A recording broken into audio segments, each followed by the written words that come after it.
about your biography project. If you weren't here in class to get the information, I just want to go over a few things before you begin typing up your project.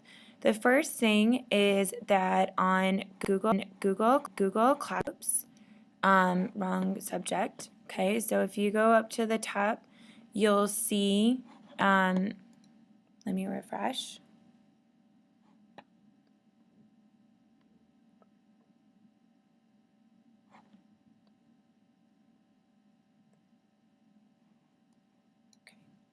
So if you'll see at the top on your screen that you have the biography project template.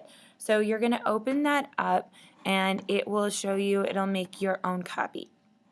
Then it'll look like this. You're going to type in this, the person's name that you are going to use, and then you would type your name here. Then it just gives you some prompts. So you're going to introduce the person and give some background information. Then give a claim sentence or overall theme sentence about their childhood. Then you're going to start with the earliest information, so when they were born, and then you're going to tell your story here. And then you're going to write a conclusion. On Google Classroom, after you see the overview, you can see a lot of PDF files. And these are examples from last year to help you see what your final product will look like. So if you open up one of the examples, if it's not being silly, you can see that their first page, Biography of Larry Gleason. This is Collins. Now, I would really like you to not type on the title page, but that's okay. So they first introduce the person I'm talking about is my papa in a farm in Illinois, and then how is he related? He's his mom's dad. Then he comes up with a topic sentence. Their childhood and teen years were not as easy as others. So then they start with the earliest information. They talk a little bit about his family. Then they kind of organize the information by topics. So after he talks about like some of the things that he first talked about, he says the thing he wanted to be is that he was being a farmer and why he wanted to be a farmer. Then he talks about what was popular. He organizes a mini paragraph, a sentence about his hobbies. But again, if you notice, every single time he does this, he's always starting with a sentence that kind of gives you that first sentence. It's not a question, it's an answer. It's an answer to the question, it's a summary. It talks about the biggest milestone, it talks about the national and local events. So every single little paragraph right here and then right there is all talking in like that third person and organized in summaries. Okay, then he ends it with a concluding sentence. Some of the examples will show you that some of the conclusion sentences can be longer, and that's totally okay.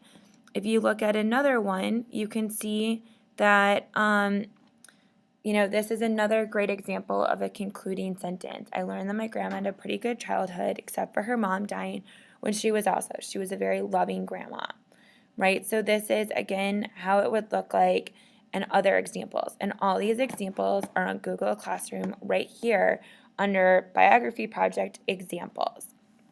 If you find that after typing yours up that there's not enough information, that's when you're going to go back and ask them more information. That's why you type it up on a Monday and it's not due till Friday.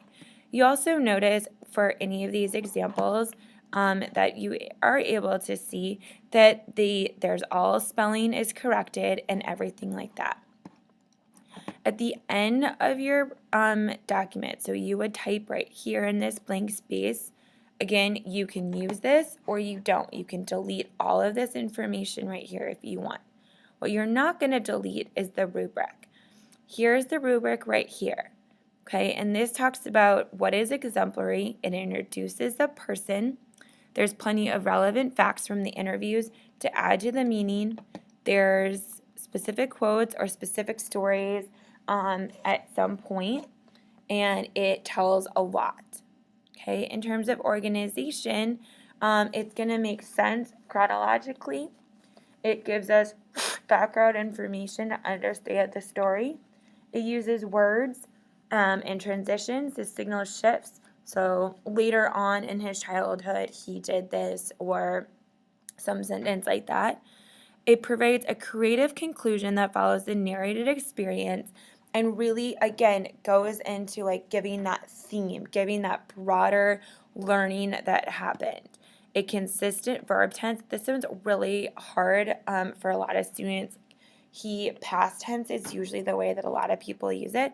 And we have basic spelling, basic capitalization. Okay, and that is a project. And then you're going to press that turn in button that will be at the top of your screen for that.